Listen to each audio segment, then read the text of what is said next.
Well, hello and welcome to another episode of Tools of the Trade. My name is John Miller. I'm the Executive Director here at the Shippensburg Historical Society. And for episode 3, we're going to talk a little bit about being a tour guide. A tour guide is an excellent career choice if you're going to work contractually or independently through maybe a county tourism or within the National Park Service or maybe some of the other historical sites that have tour guides. One of the things that I love about being a tour guide, and I've dealt with tens of thousands of people, is the fact that I've dealt with so many from not only the United States, but from Canada as well as Western Europe.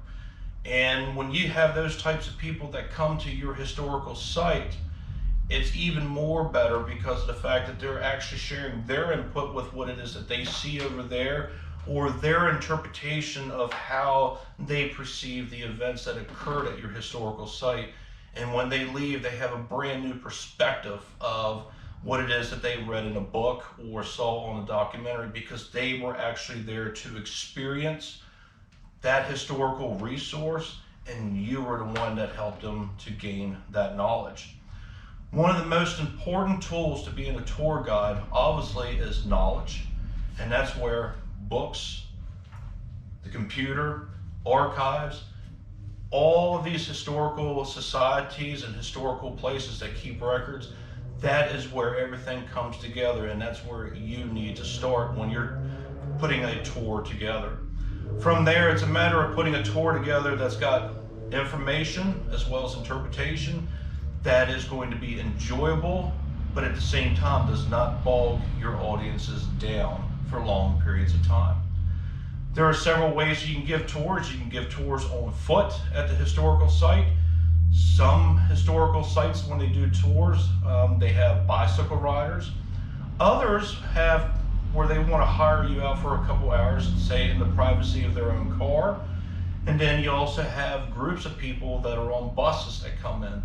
And I love giving bus tours, particularly with the retreat from Gettysburg. Some tours can be as short as 40 minutes. Others can last all the way up to 8 hours, all depending on the needs of the group that's hiring you out or for the type of tour that you're putting together. So let's talk a little bit about the tools that go into becoming a tour guide. So what you see here in front of me, these are some of the important tools that I use as being a tour guide. And it depends on what type of tour it is as far as what I'm going to use. For a standard 40-minute tour to about a 2-hour tour, all I need pretty much is this satchel right here. If it's going to be a tour, say 5 to 8 hours, then I may end up using my backpack. So it all depends on the tour needs. So starting out with a tour guide.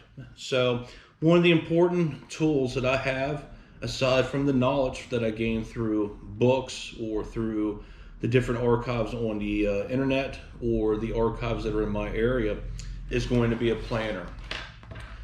Always have and carry a planner with you in your office. That way you can record when you're going to give the tours and who you're giving the tours to. Sometimes specialty tours are a blessing, but sometimes they can also be a curse. So you always have to be prepared for that. And what do I mean by that? So one weekend, I was giving a tour of the retreat from Gettysburg to a group from Vermont. And of course, being from Vermont, they wanted more than just a standardized tour. They wanted a tour that would last for 6 hours, but dealt mostly with Vermont troops. So going back and doing my research, I was able to go ahead and accommodate them and give them a very nice tour that was well balanced with the history of what they were there experiencing, but also giving them what they wanted. That same weekend, I had a bus from Texas. And of course, Texas didn't have much of a role during the retreat from Gettysburg, but I was able to go ahead and do, again, using research the night before, giving them a tour that still gave them the entire information as to why I was a tour guide at those historical sites, but at the same time supplying them with some of the information that they requested as well. And it was more along the lines of the experience that Texas troops went through during the retreat from Gettysburg.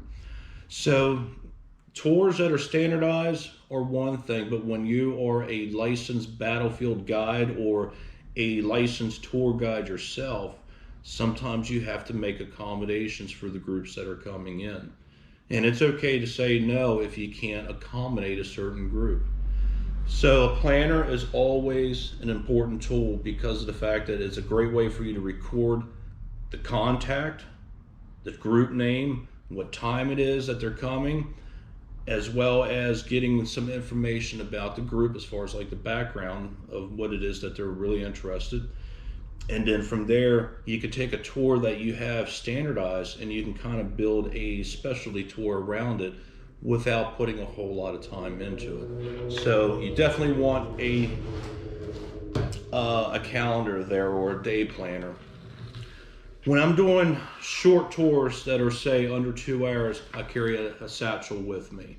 And within this, I have my, I don't want to call them notes because I don't really use notes, but these are my tour laminated sheets that I have.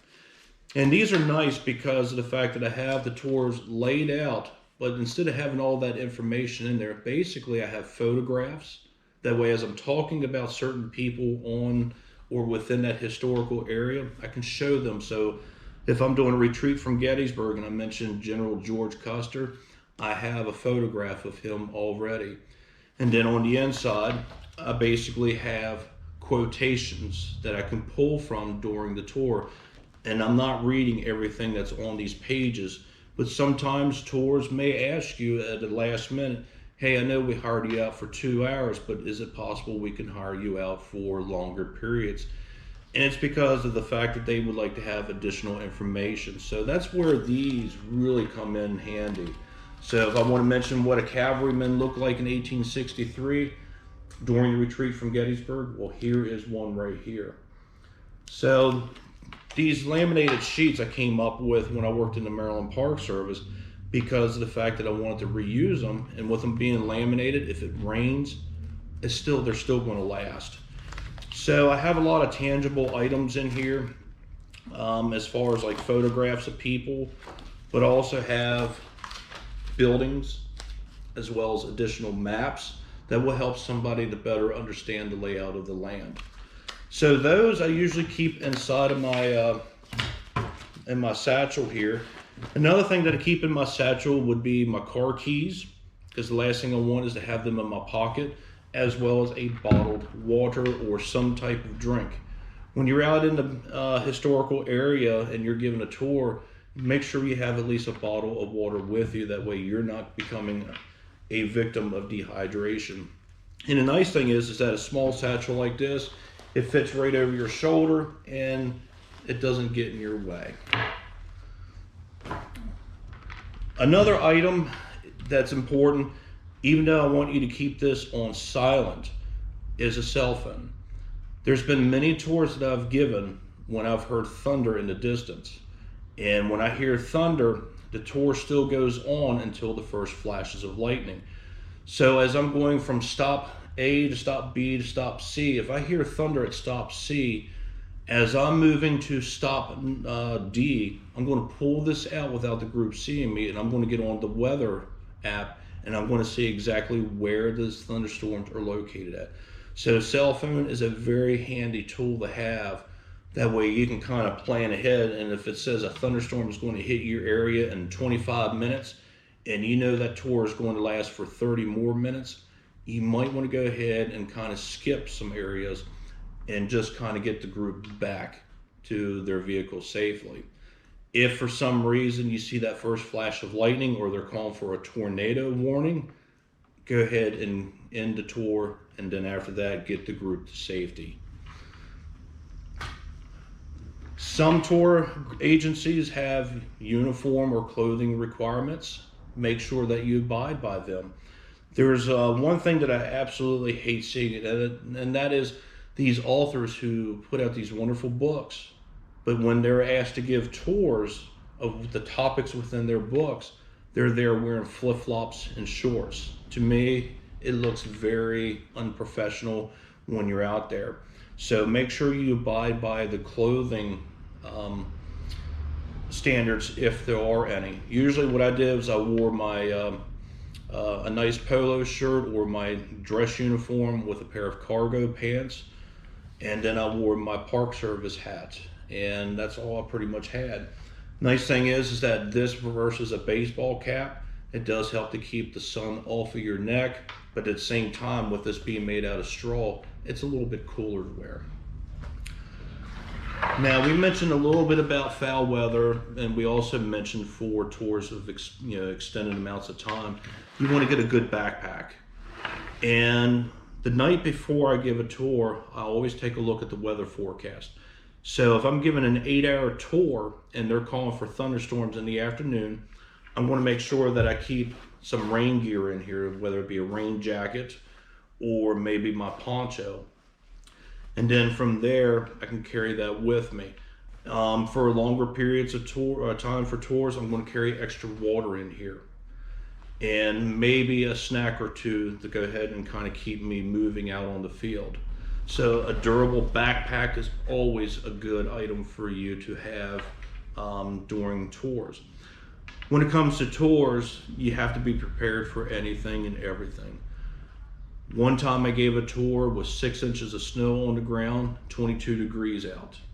And of course it was sunny, so pretty much the only negative about that would be walking several miles in the snow. So for there, I might want to keep an extra pair of socks in there. If they're calling for thunderstorms, like I said, I'm going to go ahead and carry extra rain gear and such in here. And there's been times that I've given tours when a severe thunderstorm has hit. So you may have to alter your tour. For me, luckily we were on a bus. So we went to the site, I talked about the site, and then we drove on. And then once the weather cleared, we circled around and came back to the site that they were missing. Aside from the snow when it was 22 degrees, I gave a tour when it was 30 degrees with 40-mile-an-hour winds on top of the mountain. You got to be prepared for that as well, because the morning started out beautiful and then that front started pushing through and the temperatures dropped.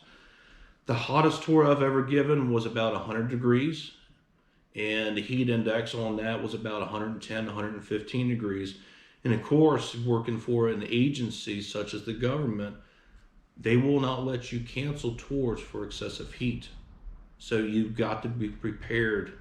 So make sure you have everything that you need in a backpack for those changing needs. So you always have to do research as to what the weather patterns are going to be like. Another thing that I'm going to start using when I give tours in the summertime, rather than carrying a bottle, is I might use what's called a camelback or bladder. And this is something that you can pretty much put a couple liters of water in, wear it on your back like a backpack, and you have a hose that comes out to here. That way you can get your drink. So that's something I'm going to test out for this year as well. But being a tour guide is absolutely amazing. Like I said, the people that you meet, the types of tours that you can put together. And when you're looking at a tour guide, a lot of times these agencies have certain criteria for you to meet. So for an example, if you want to go and become a tour guide at Gettysburg National Military Park, Antietam National Battlefield, Monocacy National Battlefield, or even Harpers Ferry National Historical Site, they have their own guiding companies that are private contractors, and they have very rigorous tests that you have to go through. It's one thing to know the research that goes into a tour, but it's another thing organizing that and giving a tour, like I said earlier, that's enjoyable, but at the same time not bogging people down with a bunch of facts. A lot of those agencies, they have what's called a written, an oral, and then after that, a demonstrative tests. And you have to score in the 90s in order to become a tour guide. If you fail at one, you're done. Other agencies that I've worked for, such as the visitors bureaus, I was an independent contractor, and basically my job was to meet and greet buses as they would come to the historical sites, give them the standardized 2.5 hour tour with plenty of pit stops for them, the visitors, to get out to enjoy, as well as plan for a 15-minute bathroom break in between or in the center of the tour. Sometimes it's easier said than done. So always take in consideration who the person is that you're working for, and make sure that their needs and your needs are being communicated ahead of time. Like I said, being a tour guide is so awesome because of the people that you meet. So hopefully you enjoyed this episode here of becoming of what it's like, or some of the tools that goes into being a tour guide. I love it. I'm gearing up for this season here because last year I took the entire year off because of COVID, and I can't wait to get back out in the field and start talking and meeting new people. So if you're in the history field, consider looking into what some of the professions are, such as tour guiding, and go ahead and start researching what it takes to become a contractor or a licensed contractor to become a licensed battlefield guide. Until then, everybody take care, and I'll see you later.